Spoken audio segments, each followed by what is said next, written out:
Hello, আসসালামু আলাইকুম guys. সবাই কেমন আছেন? আশা করি সবাই ভালো আছেন। আলহামদুলিল্লাহ আমিও ভালো আছি।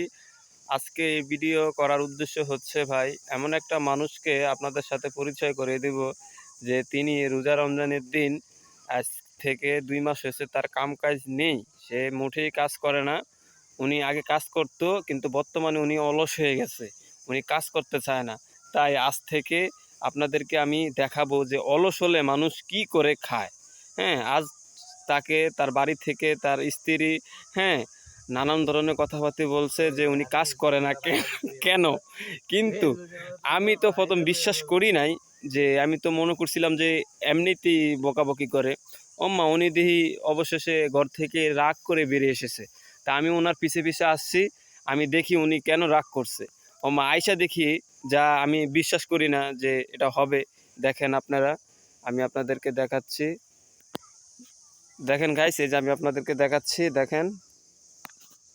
সৌরভ ভাই দেখা জানি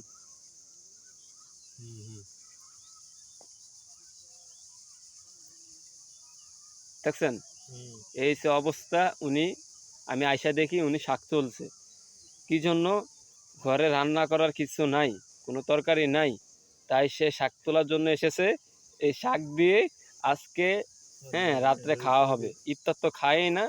হ্যাঁ, এই যে অবস্থা, বুঝছেন গাইস? যদি ভিডিওটা ভালো হয়ে থাকে তাহলে আপনারা অবশ্যই সবাই শেয়ার করবেন, লাইক করবেন, এমনকি কমেন্ট করবেন। আসসালামু আলাইকুম।